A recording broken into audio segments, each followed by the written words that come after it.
since Cheers, you've both gone on and played all these different parts, which the blessing is, I think it'd be difficult for some people to move on from an iconic sitcom like that. And both of you, it's from my perspective, been a cakewalk. Like you've both just taken on all these very different roles and handled it beautifully and found all kinds of other playgrounds to play in. And I know that there's some luck involved, but clearly that's also a gift and craft.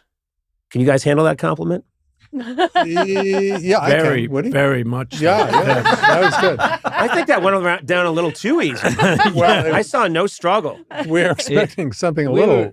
I felt like a vacuum with that compliment. Just sucked it right up. Can I ask Woody what his first movie was after playing Woody Boyd? First movie? After. Natural Born Killers. Oh, that's right. Talking about changing the subject. Talk about a 180. Yeah, that was astounding. That's true.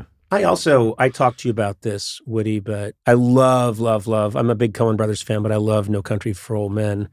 The scene you have where your character knows it's over and you're sitting in your chair talking to an assassin who you know is going to kill you. And it's this fidgety mixture of I accept this and I'm going to try and talk my way out of it at the same time.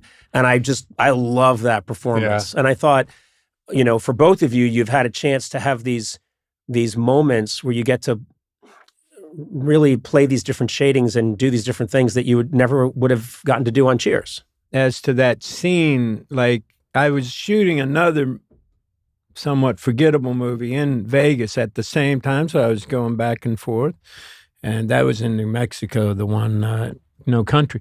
So I came back and I got this stuff out of the book, because it was a book, No Country, and I got these things out of the book that I thought were kind of cool in the scene. But I'd heard they don't like to change much in terms of the script, the Coen brothers.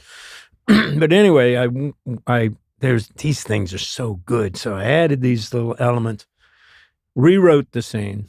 Rewrote it? Well, I just typed it up. Yeah, anyway, I come in, I get a hold of Javier, who's the other character in the scene. Javier Bardem, and then we meet over at his hotel room, and we rehearse, come in the next morning, rehearse it again, and then they come into my trailer, and then me and Javier perform the newly written scene for the brothers, and at the end of it, they're like, no, we like it the way it was. It's good. Didn't change a word. Did you both laugh? Did you laugh? Do you remember? I think we laughed right at that moment. We'd done a lot of work to try to. But anyway, later, of course, they turned out to be right. Probably right then they were right. Yeah, they would. If we got them on the line, they would say, "No, at that moment we were right." Those guys, man, they're incredible. But I was thinking about Ted, if you look at, you have obviously Becker, Damages, but then The Good Place, I thought was talk about a show where you were allowed to inhabit all these different realities that were fantastic. It almost felt like a children's morality play. Yeah. It had that quality to it. It's one of the things I'm most proud that I was part of. It wasn't easy. No, I wouldn't think so. To shoot. The language was so elevated. You just had to work your ass off together. This Mike Schur, brilliant showrunner, creator. There's a moment at the end of the first season of The Good Place where, for anyone who hasn't watched the show, you need to binge watch it, but there's a huge O. Henry twist at the end of the first season, which I did not see coming.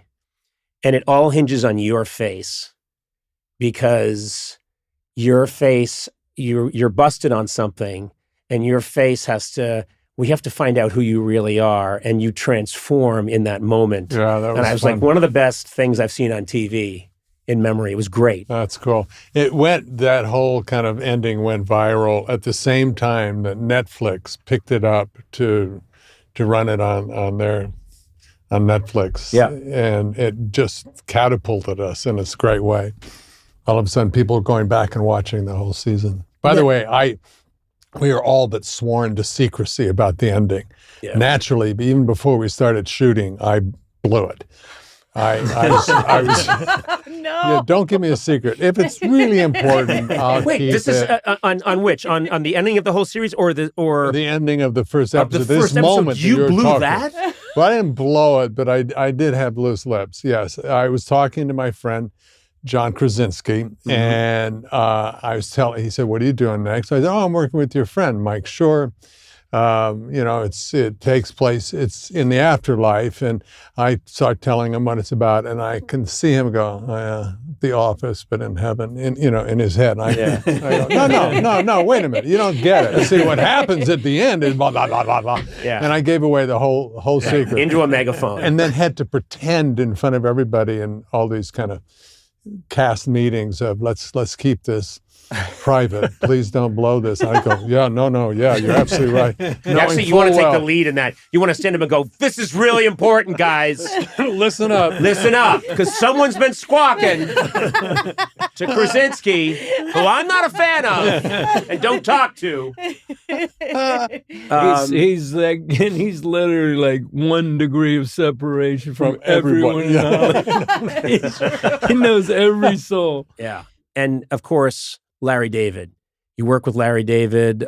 You've been such a big part of Curb We Your both Enthusiasm. worked with Larry. You were on this year, weren't you? Yeah, you were. I got to be on one. Yeah. What was your bit on the show?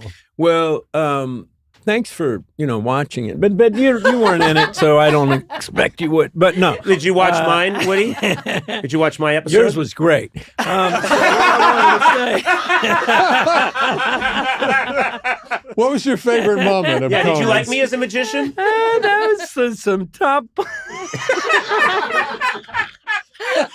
It's so funny. The thing with the scars, man. All the scars. I couldn't wasn't a believe it. magician. More scars. I tricked you.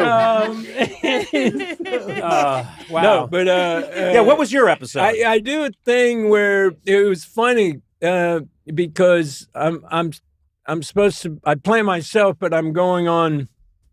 I'm getting an Academy Award, and then I do this whole thing where I talk about mistreatment of cows, and so then then he wants to do a show with me, so I go over and I meet with him, and then he's like, well, pitching at the thing or something, and then I'm like, oh, this milk, you have, is that milk? And he goes.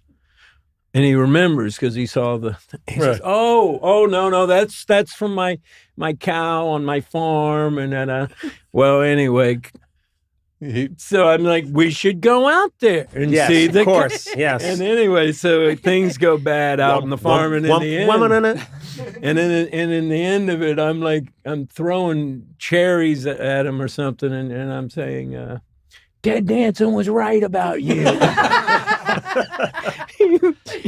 I'm always the asshole on his show. But it's funny. No, but I improvised that. That- That wasn't his idea. Once again. Yeah. Once Hey, again. the Coen brothers were wrong. Oh, no, I know what you're thinking. You wanted to throw cherries at Javier Bardem in this emotionally packed scene. Can I tell you how wounded I have been over the years because I of knew Woody? he's gonna. Horribly wounded. I once pantsed him in front of a full audience, and he decided he was his day of going commando or something. So it was very effective, and it pissed him off. But later, a year later, because he's like a killer, he waits and he waits and he waits, and he invited me to his premiere of his movie. It was Doc Hollywood. Hollywood. With Michael, and he's kind of a hick in the movie. And then at the end, all the, pardon the slang, hicks come to Hollywood and they're sitting around watching. But he comes to me and he says, Ted, I really want you to come to my movie, the premiere. I so respect what you think, and it would mean a lot to me. And he just laid it on. And I was just so chuffed. I felt of course. so happy my new friend loved me this much. And I show up and he says, hey, Ted, over here, sit right behind me. Right, I got a great seat. So I was sitting right behind him. God bless Woody Harrelson. I love him so much. The end of the movie comes and all the hicks are sitting around this coffee shop in Hollywood, and you hear the last two lines are oh, there's a movie star. And then, was it you? Said, no, that's Ted Danson. And the whole audience roared with laughter. And I had to, ha. Beautiful. It was deep. Beautifully Deep done. cut. Yeah. Beautifully done. Revenge is a dish best served cold.